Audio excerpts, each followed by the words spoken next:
Ladies and gentlemen, hello and welcome to Overtime, presented by TV2 Sports. I'm your host, Timmy Carlisle, joined by Matt Corrale, Ryan Shanko, and Maddox Miller. Let's hop right into some Kent State athletic discussions first.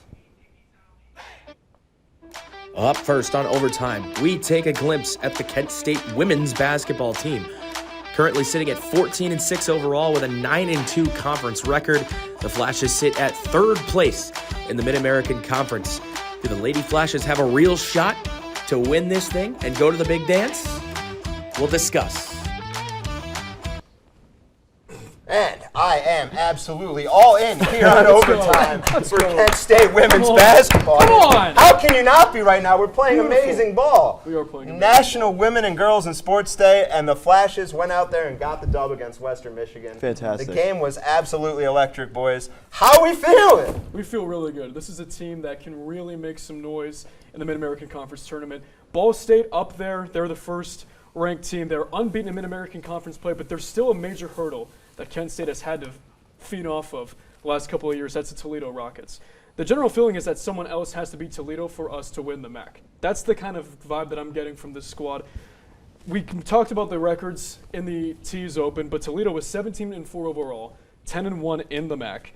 And on January 17th, Toledo came into our house and beat Kent State 87-76. A big reason why to me, Tricia Culp, their head coach, she's been with the program since 2008, consistently put Toledo in a place where they can go on a dangerous run in the MAC tournament and possibly put them in a chance to win the conference. She's done it twice in her career. Toledo is the gold standard in terms of Mid-American Conference women's basketball, and KSU and Toledo will wrap up the regular season March 9th at Savage Arena. That's a big game, and this is a Toledo team. They won the MAC last year. Then they went to March Madness, and they beat Tennessee. Yeah. That was the only game they won. I believe so. Yeah, off the top of my but head, yeah. still, that's a big win for a MAC team against an SEC program like that. So you are absolutely right. I mean, that's just a monster obstacle to get over. But do you think it can happen? I mean, it really comes down. They play Ball State one more time. They play Toledo one more time. I truly believe if Kent State can win, if they win both of those games, put the favorite on Kent State to run through the MAC tournament. If they win one of those games, they have a chance. But if they drop both, then it truly is Ball State, Toledo are your number one and number two. You would need some upsets to happen in the MAC tournament for Kent State to have a better shot at winning the tournament and going to March Madness.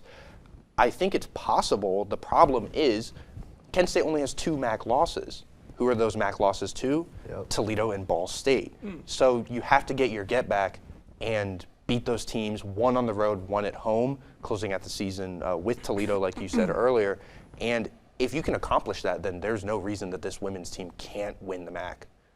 Who's a player you guys think needs to step up if we're going to get those dubs? That's a good question. I'd go Corinne Hauser because it seems as though that the general consensus is that Katie Schumann and Jenna Batch, especially with Jenna Batch having a lot more improvement from this season to last. And even though Corinne Hauser is a very good player, I feel as though that she's had a little bit of experience here with this team. She can definitely rise to another level and be that third player to kind of have like that 3-headed monster for Kent State women's basketball come into full effect. It's there a little bit, but in to come to full effect, that's how they're going to beat Toledo. That's how they're going to beat Ball State in the regular season and in Cleveland. I feel as though that is going to be kind of like the missing link, and the guy to do it, to get Corinne Hauser up the notch, absolutely is going to be Todd Starkey. He's been with this program for a long time. He knows how to win in this conference. Second most winningest coach in Kent State history. Absolutely, absolutely. And it seems as though that is going to be the guy to kind of light a fire under Corinne Hauser to rise to a level of play that we may have never seen from her. And she is a very talented basketball player, and it is going to be very interesting to watch. Yeah, and another thing to keep in mind is when we played Ball State the first time, this is a game that probably winnable because these Flashes shot 25% from the free throw line, and I think in the 30s percent-wise overall for the game. So if those shots go down and if they make their free throws, it could have been a completely different outing. Well, let me tell you what, they looked extremely tough in their game against Western Michigan. There were a lot of players that I saw, and I know you guys already named a bunch of the key players, but I saw players like Abby Ogle really stepping up and showing toughness. She took a flop right in front of me on the fall, got a good pass off, but it was crazy to watch her toughness and resiliency as she got back up and continued playing. And then I got to talk about our beasts in the paint. Tatiana Thomas and Janae Tyler were absolutely incredible underneath, getting boards, getting points, and really propelling this team forward. And like you said, our coach is really what's going to carry them to the finish line here. He's got that experience for us, being here since 2016, and he knows what he's doing. Correct me if I'm wrong, is Janae Tyler a freshman? I do not know off the top of my head. I was going to say, I know she's new to the program, and if she is one of those underclassmen first-year, second-year players, how about that little future look ahead for Kent State women's basketball? It's going to be great. Electric. So how about we talk about the men's? All right, I think it's time to transition over to some men's basketball, shall we? Boys are looking pretty good right Now, on Overtime, we discuss the Kent State men's basketball team. They currently sit at 5-6 in the Mid-American Conference with a 12-11 overall record, which sits them at 6th place in the MAC. Is it time to hit the panic button? We'll discuss. And it's still the first episode of Overtime, so we're still learning the flows and discussions of everything. Now we are ready to jump into some men's basketball discussions. Yes, sir. And the boys are looking pretty good right now. We finally got over 500, got another huge win against Western Michigan at home last week. Yeah, I feel as though even though we're on a little bit of a back-to-back wins, when the head coach is burning sage and a guy that's been here for over a decade, something's up. When I watch this team, I feel like the loss of Sincere Carey, Malik Jacobs, and Myron Thomas hurts a lot more than I thought a lot of people would have thought. They did a lot of the heavy lifting last season in terms of finishing off games, turning games into wins, turning wins into conference tournament wins and championships. And when now you turn to the younger guys for the first time, like Jalen Solinger is going to be a leader, Chris Payton's a leader, and it's hard to duplicate what you can do in 1 year, right in the blink of an eye, compared to what those guys did in about 2 or 3 years. So look, they have the opportunity tomorrow. Like we said, they've won 2 in a row. If they beat Troy on the road, they'll have their second winning streak of the season. But right now, this to me is a team that's barely going to get in the MAC tournament and lose round 1 to a Akron team that is very talented and loaded, might I add, loaded. I agree. Everything, the burning sage, lack of win streaks, the production that we lost from last season, it's been tough. But like you said, didn't expect to see this happen. Chris Payton, this is a guy who came out before the season and said that he wanted to win MAC Player of the Year, thought he could win MAC Player of the Year. He doesn't start anymore. He plays 20 minutes a game maybe. He gets in foul trouble constantly early on in almost every game. So it's just a question of where does the scoring come from, where does the rebounding come from, and aside with the players who've struggled this year, the injuries as well. I mean, the injury bug has just been brutal for the Flashes this season. So I want to go back to a point that you said about the win streaks. That, in my opinion, is the biggest problem right now. The Flashes have only had 3 win streaks all season if you count winning back-to-back games as a streak, including this one. In basketball, which is a longer stretch season, trading wins and losses is unacceptable. Because if you just trade your wins and losses, where does that get you? 500. That gets you to okay, maybe a 6th place, 7th, 8th place finish in the conference. So even though they are on a 2-game win streak and could extend it to 3, the problem was earlier on in the season where the inability to get 4-game win streaks, 5-game win streaks, these big monster runs that were probably expected of this team heading into the season, winning the MAC, making March Madness, they just haven't happened. And that's a team thing. We can talk about individual players, we can talk about, coach burning sage and how that is, but it really comes down to, can the team win multiple games? And once you look at the tournament, that's all it is. Can you string together the amount of wins to get to the championship and win the MAC? I think with how much they have struggled to string together wins, that will hurt them the most in the tournament, where if you lose, you're done. Like, there's no second chance. There's no, ability to get back in. Yeah, it's not a double elimination, it's No. single elimination. And like you said, they can't string together wins, and I think that really comes down to the offense that this team runs, or rather like the offense that this team doesn't run. It looks very much to me like a high school swing motion offense. They have no identity, and when you run a swing motion offense, you have to be able to shoot the lights out. And it's been so streaky Now, boys, that we haven't really seen the ability for them to do that. we're down, but we're not out. We did win That the is MAC true. tournament last year. We are showing some improvements. I mean, our coach has been around for a while. If some guys step up and have a big games, we can get streaky and we can make it. And you know? especially with the fact that there is still a lot of ball left to be played in the regular season alone.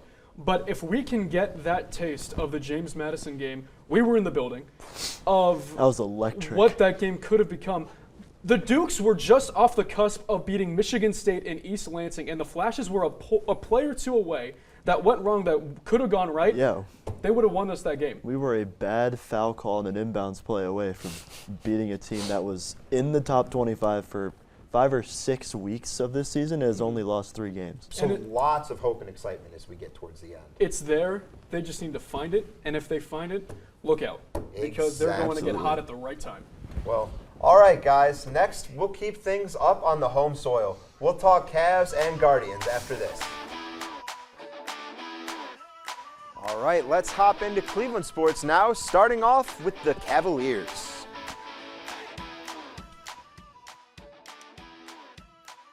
Now on Overtime, we'll discuss the Cleveland Cavaliers and their shot to come out of the Eastern Conference.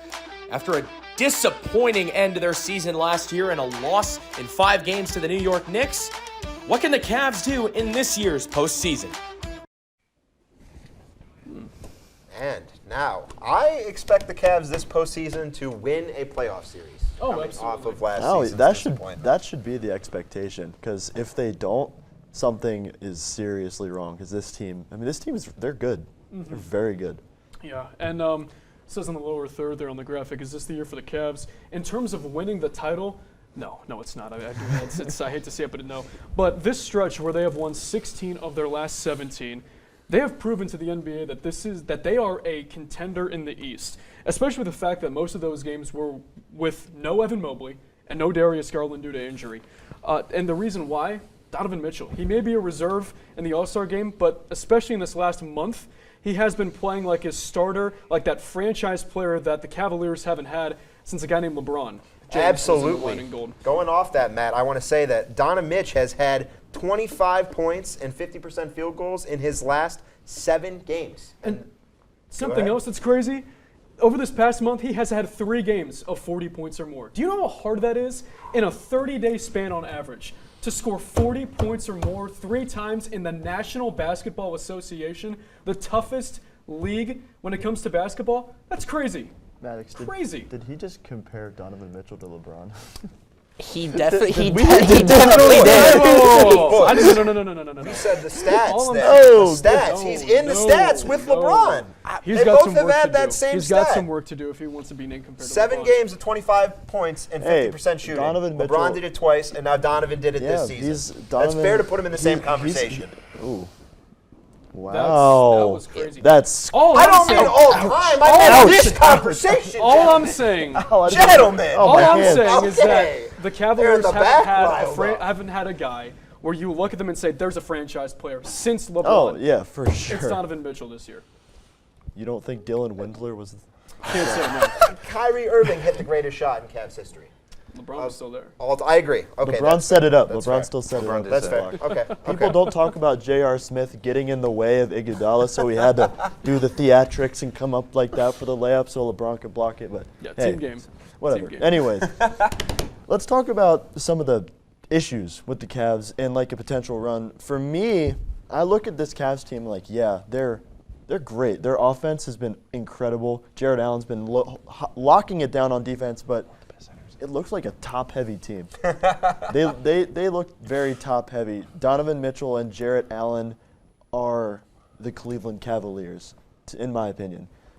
So I worry what happens if Donovan Mitchell has an off game. I worry what happens if Donovan Mitchell gets injured, because that's something a team has to be aware of, the possibility of their star player going down. So we hope it doesn't happen for the sake of the league because he's so fun to watch. But what do you guys?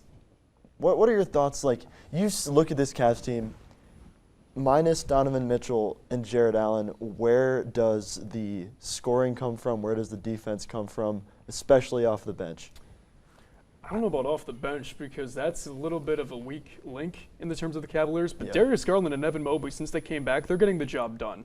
They're providing more help in terms of scoring the basketball. And for me, that's why I think because of that, and if you have maybe Max Strus come on a little bit, I think this team's limit is the Eastern Conference Finals as we sit here on the 9th of February. I mean, this is a team that can muster off a playoff series or two, and I don't think they'll have the depth to knock off the Boston Celtics, who I think will be meeting with them in the ECF, but I think they can get to that stage at the most, excuse me. Yeah, I agree. I worry about the Cavs bench depth a lot because you've got Strus and LeVert coming off the bench. Those are the only guys of note make an impact for Cleveland in the second unit. And when you're in the playoffs, especially in the NBA, you need to have guys coming off the bench who can give you 20, who can give you 22, give you 12 rebounds in a game where you didn't expect them to perform in, because in the playoffs, that's just the nature of NBA playoff basketball. You have to have more guys than your top guys. And I don't know if the Cavaliers have that right now. So, I mean, this season really feels like a tale of two halves. If you talk about this new year, 2024, the Cavs are playing electric. We're up point differential 276 points against our opponents right now. So I'm not too worried about scoring and overcoming injuries. They've proved already they can do that this season. So you take away a piece or two, I'm not too worried. I mean, we'll see how things go, but there is a great upside for this Cavs team right now. They're playing very well. Absolutely. What do you say we go from the court to the diamond? I think Let's there's do another it. team in Cleveland, right? There's a There few. is. There's a few. There is. Now we shift gears to the Cleveland Guardians. Disappointing season for them as well last year, as they were picked to win the American League Central and ended up not being able to get it done. In a season with a new manager in Stephen Vogt, filling big shoes left by Terry Francona, what will this year look like for the Cleveland Guardians and the rest of the AL Central? The Guardians, very young, a lot of promise. Stephen Kwan, Josh Naylor, Bo Naylor, Jose Ramirez is still playing here in Cleveland. The problem is, first off, you have a new manager, brand new manager, Stephen Vogt. I do not doubt his abilities, but I am concerned. No prior managerial experience, and he is filling in for arguably the greatest manager in Cleveland history. Like it said, big shoes to fill. I think this Guardians team has a lot of potential. The problem is, will that potential be fulfilled? We saw 2 years ago, they went to the postseason, won a series, won a wild card game, played hard against the Yankees, and that was the expectation heading into last year was, oh, they'll continue the momentum. The players will continue to develop. The young talent will increase. And it didn't. It fell off the wheels, a mediocre season, a third-place finish in the division. There was a considerable sophomore slump on a lot of those rookies. And a lot of true baseball fans were looking at their stats from that 2022 campaign and thinking there's no way they're going to be able to do that again. And honestly, that's what happened. But when you put up record numbers, it's hard to go out and break those records a year later, you know? They had a historic record-breaking season in 2022 in terms of rookie production. So now I'm looking at rookie production coming out of our manager, which, like you touched on, Maddox, is some insane shoes to fill. And that's why I think this team's ceiling is 81 wins, just 500, because they have the guys, they have that roster, they have the talent. Because obviously we saw it 2 years ago when the Guardians made the ALDS and almost took down the Yankees in 5. But now you have a rookie manager in Stephen Vogt who's 39. It's just going to be a matter of time to see how he kind of adjusts to a new city, new team, and leading a group of men for the first time. I look for a lot of the leaders on our team to step up and carry him a little bit and help him. You know, we have a winning organization. We've proved that over the years of Terry Francona. And now just because we're switching out one player, and that being the coach, a very important part of the team, I'm not extremely concerned. but you're filling some of the biggest shoes of my entire life. I mean, he is the best manager that I've seen in the Guardians during my lifetime. Well, Matt, ceiling set at 81 wins. I think that's pretty fair. But this team, they still have Jose Ramirez. They still have Andres Jimenez. You've got a Gold Glover in center field, Miles Straw. So, like we've been saying, the pieces are there. We have seen a lot of times recently in sports, new young managers, coaches come in and elevate teams instantly. We see it a lot in the NFL too. Why can't this Guardians team elevate with Stephen Vogt? I like that. Did they? I totally agree with you. One question, though. Did that coach that they replaced have a guy that was like Terry Francona? This fan base has been accustomed to him for 10-plus years, pretty much. And it's just going to take some time getting used to not seeing Tito on the front steps of the dugout. That's all I'm going to say, because this is a guy that is the greatest manager in the franchise's history. And obviously, this is not a knock on Stephen Vogt at all. It's just going to be a change. Could this be a year where you're going to have to wait it out and see, hey, you know what? We may have to ride that 500 wave, maybe a little bit under. But once we go 2025, that'll be the year that we'll, or if you're the Guardians camp, you're saying to yourself, okay, this will be the year that we take the Central. This is the year that we'll try and make a run at the postseason, because now we have the bats, we have the rotation and pitching. It's just all got to come to fruition since we got that 1 year under his belt for Vogt. I will say this, as Guardians fans have been asking for a big, free agent, spend some money, get us a power bat, and we got blue seats and Carlos Carrasco this offseason. So we'll see how they do, but doesn't seem like the front office is putting in too much of a commitment into winning games, more so than pleasing their fans and making the ball game experience nice. That is a major problem. It is. The question isn't, is the talent there? It's one section. Are the bats there? Are the people who can hit the ball there? The bullpen? Tristan McKenzie's coming back. Tanner Bybee had a phenomenal year. Shane Bieber is fighting off trade rumors left and right. So you've mentioned Miles Straw, Andres Jimenez, even guys, Stephen Kwan is. Josh Bell? Yeah. You got to do that. You had to throw that big name free agent we had in there. Half the time, Josh Bell. The idea of Josh Bell. The Josh Bell concept. The Josh Bell concept. Oh my God. Paradox for every Guardians.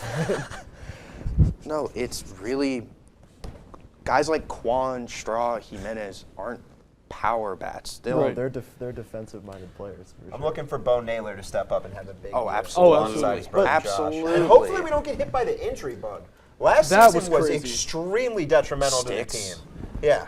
I mean, Tristan McKenzie pitched for his jersey giveaway day, and that was about it last season. I mean, you guys, this is a league with no salary cap.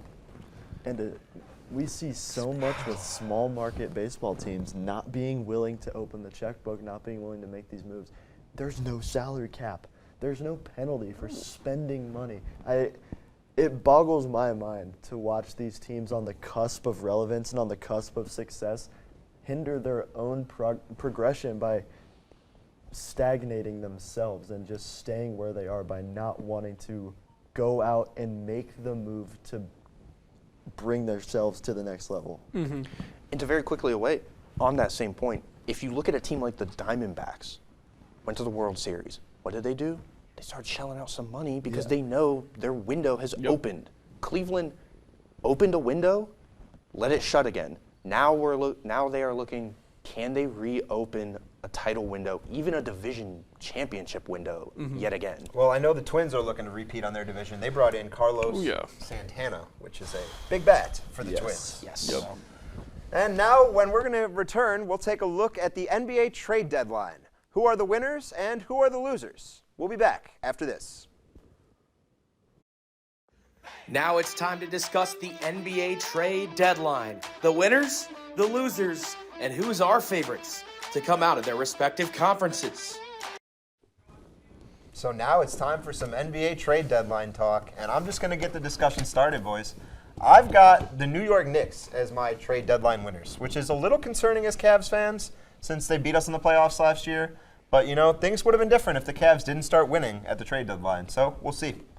What do you got, Ryan? I've got a few winners. For me, I think the 76ers, the Mavericks, and the Knicks, big winners at the deadline. And for me, a loser, it's the Indiana Pacers. Trading away Buddy Hield makes no sense to me.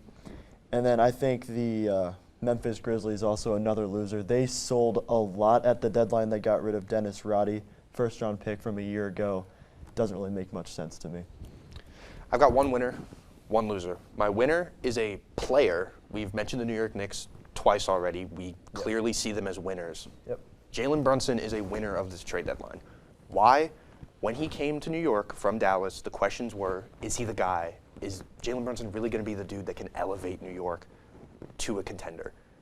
The moves they made for Alec Burks and Bogdanovich solidify that. They believe in Jalen Brunson, and if I'm Jalen Brunson, my confidence is through the roof. You now know this organization believes that I'm the one who can get this team to a title, as they have built a roster around me. We saw it in the past when they brought in Josh Hart, who he played at Villanova with. They traded for OG Anunoby earlier on before the trade deadline. Clearly the Knicks believe in Jalen Brunson as their guy, and once Julius Randle gets healthy, they are a very dangerous team. My loser, the Chicago Bulls. Why? They did nothing. They haven't made a trade at the deadline since 2021. The problem with that is they have relegated themselves to mediocrity. They have relegated themselves to a ceiling of a first-round exit, as DeMar DeRozan is only getting older. Nikola Vucevic is only getting older. Lonzo Ball, we don't know when he's going to step on the court again. Zach LaVine had season-ending surgery. You lose your number one scorer, arguably, in Zach LaVine, and you do nothing at the deadline, relying on guys like Patrick Williams, Kobe White, and Ayo Dosunmu to develop, when Kobe White has been the only one to develop as a reliable scorer. Not saying Patrick Williams and Ayo Dosunmu don't have their positives as defenders. The problem is they are relegating themselves to mediocrity and not capitalizing on DeMar DeRozan, who is one of the best pure scorers in basketball. Valid point. And I've got a Matt, few. What you got? Yeah, I'm going to be honest with you, fellas. I wasn't blown away with this year's deadline. I feel like teams were a lot more conservative. No big names went out this deadline. But I do have some winners. It's actually the teams that are currently holding down the one seeds in their respective conferences, Minnesota and Boston. The Celtics got Xavier Tillman, the power forward from Memphis. They can help him out down low. This team loves to shoot the ball. And I feel as though that if you have that guy to help you out down low, that's going to really help you out in the second half of the season. And the Wolves, they get a good guard to back up Mike Conley in Monte Morris. He routinely ranks among the NBA's leaders in assist-to-turnover ratio. And if, God forbid, something happens to Conley, Monte Morris will be there to clean up the slack. And for losers, I have the Golden State Warriors and the Los Angeles Lakers. These are teams, two teams in the Western Conference, that you don't really are used to looking up in the Western Conference standings. Mm-hmm. Right now they are. What do? Nothing. They think that they can just win and go on a run with the guys they have now. What have we seen that proves that stance? Nothing. Nothing. Absolutely nothing. Exactly. And another loser for me, this is kind of like a special loser, the Los Angeles Clippers, because of P.J. Tucker. Very adamantly wanted out of Los Angeles. He said after he didn't get in, he's like, man, this is effing BS. Can you imagine your Clippers front office? Now you have to worry about, hey, is this guy even going to try? Is this guy even going to want to play? Are we going to have to worry about subbing him in and out? Are we even going to have to worry about him coming to the arena? These are problems that have to be dealt with now because he didn't trade him away. I personally think the staff just didn't want to have to deal with moving his 2,000 plus shoe collection out of where they keep all of it, and so they just said, we'll just keep him around so we don't. His bloated contract. Yeah. I mean, P.J. Tucker. I mean, at his age and his ability level, he's not really tradable. So he's just in a rough situation. I have two other moves I want to talk about. I really like the Dallas Mavericks trading for P.J. Washington. That is a fantastic move. They've been infamous for not getting Luka Doncic help at the deadline, not getting Luka Doncic a team around him that can win, that can actually go deep into the playoffs with confidence. This is a move that puts the Dallas Mavericks into the upper echelon in the Western Conference. Grant Williams did not fit at all for the Mavericks in their system on that team.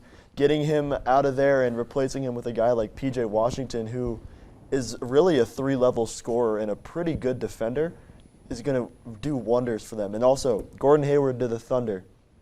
Great move for OKC to bring in a veteran, a guy like Gordon Hayward who's been around the league for a while, knows what you have to do to win. He's been around winning teams, knows how to come back from adversity. You saw from his ankle injury in 2018.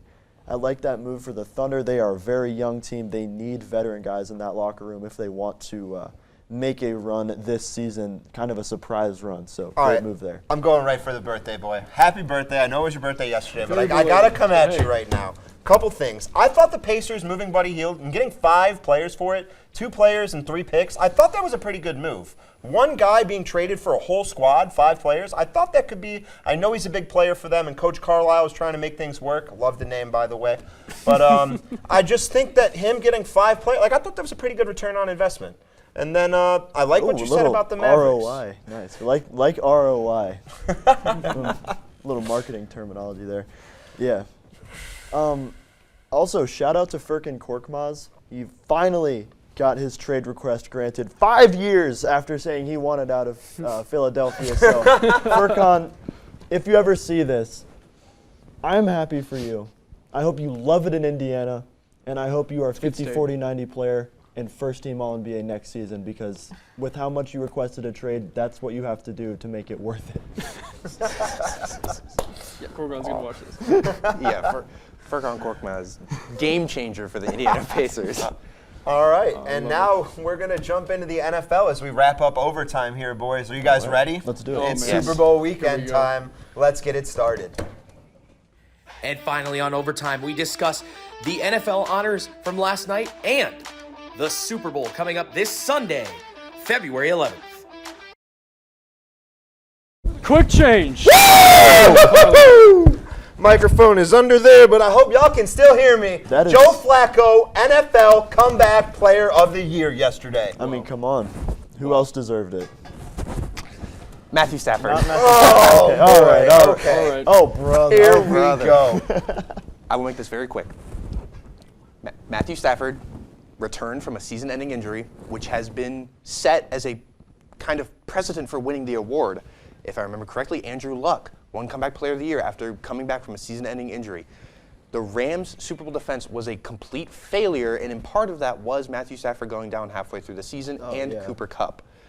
He returns, puts up good numbers, nothing eye-popping, nothing spectacular, but he still proves he is a starting-level quarterback and a higher-tier quarterback than some other guys in the league, leads the Rams to the playoffs, and barely loses in Detroit as the 6th seed playing against the 3rd seed.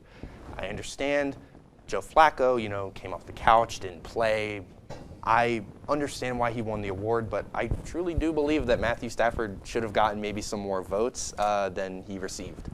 What about coming back from a life-ending injury, though? So Because we saw a guy do that last season. Here's the thing. And he didn't win the award. the Joe Flacco story is fantastic, right? It's a real, guy is in his upper 30s, comes off the couch after trying to find something later in the season, takes the team to the playoffs, wins a couple games, and it's real nice, right? Yeah, it's awesome. DeMar Hamlin died on the field last year. He passed away. Here's the thing. I think they should have named, I thought this was a for sure thing, they should have named the Comeback Player of the Year after DeMar Hamlin. That's a safe. How do you not? You statement. passed away. How are you not going to win the Comeback Player of the Year? He came back from the dead. Like, this This is unbelievable. full Lazarus coming out of the tomb, Yes! back from, he was dead for a few minutes. I know! It wasn't just like it wasn't a little thing. Like, this is a miracle, like a legitimate The fact that medical someone, miracle. and he played, and he was actually on training camp and playing in less than a year. Yeah. That's unbelievable.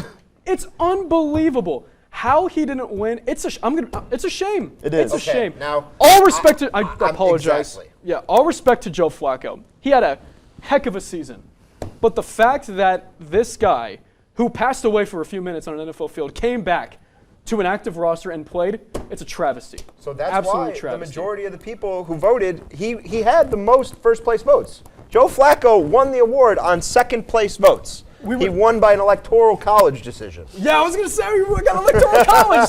It's crazy. But oh man, there's that, and then NFL honors. Everything went as expected, except for that, and one more award, the Defensive Player of the Year. Oh, here we go. Should have been T.J. Watt. It should have been T.J. Watt. Myles Garrett was awesome this season for 3/4 of it. I know, tiny violin, but T.J. Watt from week 1 to week 18 was dominant. And he was the best defensive player the NFL has ever seen this season. And, I mean, I agree with you. Myles Garrett was not the best defensive player, but neither was T.J. Watt. Here it comes. Who Come on, say in it. this league deserved the award Max more Crosby. than Max Crosby? Get some Maction, by the way, Eastern Michigan product, straight out of the factory. Yes. Let's do the old statistical rundown really quick. Max Crosby had more sacks, more tackles for loss, 13 more QB pressures, more quarterback hits than Myles Garrett, and he did it while being the most paid attention to player on the Raiders roster. He has no help. He gets chipped and double teamed, triple teamed constantly, every single play. Gentlemen, your on points that defense. are valid. And he is still the most dominant, the most powerful points are valid. rusher in the entire league. But the I don't get biggest it. snub last night, I love all of your points, they're all valid, but the biggest snub last night was Kent State legend Antonio Gates. Oh yeah. All right, Hall of Fame. Because Yeah. Mr. Gates, we would love to have you on the show one day. You know, that you're an alumni of the program here, and we care about you. We think that Yep. you were snubbed and you should have been in the Hall of Fame class for the 2024. That is arguably the leading catcher in receiving to tight ends, I believe. He a lot most touchdowns. touchdowns, Yep, excuse me. most yes. receiving a touchdowns. lot of top 10, top 5 appearances for Antonio Gates in tight end category. I don't know how he didn't get in. And Devin Hester did. Yeah, Like, are we So- kidding? We talked about this So- before. so, Devin Hester's a Hall of Yeah, Famer. I was watching the show, and they were going through the people who got in the Hall of Fame, and I saw Devin Hester, and I audibly pumped my fist and went, yes! And then there was no Antonio Gates, and I said, now wait a minute. There's no way you're not including, in my opinion, top 3 greatest tight end ever. Absolutely. It's like him, Gronk, Tony Gonzalez, and then Travis Kelce's getting up there. Antonio Gates was a specimen on the field. Him, Rivers, LaDainian Tomlinson, one of the best offenses ever. The reason why I laughed just now was because we can hear our producer, Gabe Calora. The great thing about this show is everyone, even in the control room, is getting involved. He goes, he's not top 3. This is a debate amongst everybody. Yes, he is! But yeah, go ahead. For those who don't know, Antonio Gates' jersey is hanging in the rafters of the Mack Center here at Kent State. He's a Kent State basketball legend. He's led one of the farthest performances in Kent State basketball The history, farthest. all the way to Yeah, the to Elite the Eight. Elite Eight. Mhm. So, And Legend. they put in a guy who was a specialist. He was a career No, specialist. he He was fast at tried. what he did. He tried to play cornerback. That's how Josh He Cribbs is was putting it not up. good All enough right. to play wait a cornerback in the minute. NFL. Okay. He tried to play wide receiver. He was Hester not good walked, enough to so play Cribbs wide can receiver run. in the NFL. He was a 1-down, 2-down player on either side of the ball, and the only thing he did at an above-average clip was return the football. And he was legendary at it. It's impressive. But to me, to be in the Hall of Fame, you have to play a position, one of the 11 spots on either side of the ball. You can be a specialist, but you have to also have that dominant ability on Do you just offense. so specialists don't mean anything to you position-wise at all? Do you not consider them like a position? No, That's- not for Hall of Fame purposes. we're going to have to pick it up after the Super Bowl I don't weekend, think for Hall of boys. Fame purposes. Last thing, I got the 49ers taking it all this weekend. Who you got? Yep. You can expect the dynasty to be in Kansas City, Missouri. I don't even know why we're talking about Okay. this. Real quick, who you got? You're going away. I'll be rooting for the Chiefs, but if the Niners don't win it this year, they 2 won't Chiefs, ever. 1 49ers. so- Maddox, bring us home. 49ers are a better all-around And we're all-rounded team. split. We will see you next week on Overtime here presented by Sports Corner. That's going to do it for today. Thanks for watching, and make sure to tune in next week. Brandon Ayuk, Super Bowl MVP.